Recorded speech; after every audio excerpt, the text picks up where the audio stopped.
ஒருவேளை அவர்களுடைய பெயர் 2002ஆம் ஆண்டு வெளியிடப்பட்ட பட்டியலில் இல்லை என்றாலும் அவருடைய பெற்றோருடைய பெயர் இடம்பெற்றிருந்தால் அவர்களும் கூடுதலாக எந்த விதமான ஆவணத்தையும் சமர்ப்பிக்க வேண்டியது இல்லை.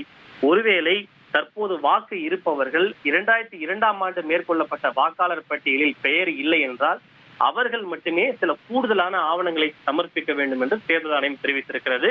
அது ஜாதி சான்றிதழ், அதே போல பாஸ்போர்ட், ஆதார் உள்ளிட்ட பல ஆவணங்களை தேர்தல் ஆணையம் சுட்டிக்காட்டிருக்கிறது. அந்த கூடுதல் ஆவணங்களை காட்டி தங்களுடைய பெயர்களை சேர்த்துக் கொள்ளலாம். குறிப்பாக நவம்பர் 4ஆம் தேதியிலிருந்து டிசம்பர் 4ஆம் தேதி வரை வீடு வீடாக சென்று BLO என்று சொல்லப்படக்கூடிய பூத் லெவல் ஆபீசர் அவர்கள் வீடு வீடாக சென்று இந்த வாக்காளர் பட்டியலை கணக்கெடுக்கக்கூடிய பணியிலே ஈடுபடுவார்கள். இவர்கள் வீடு வீடாக சென்று ஒவ்வொரு வாக்காளர் பட்டியலில் பெயர் இருக்கக்கூடிய நபர்களுக்கு ஒரு விண்ணப்ப படிவத்தை கொடுப்பார்கள். அதுக்கு என்யூமரேஷன் ஃபார்ம் என்று சொல்வார்கள். அந்த படிவத்தை கொடுத்து சில அடிப்படை விவரங்களை பூர்த்தி செய்ய வேண்டும்.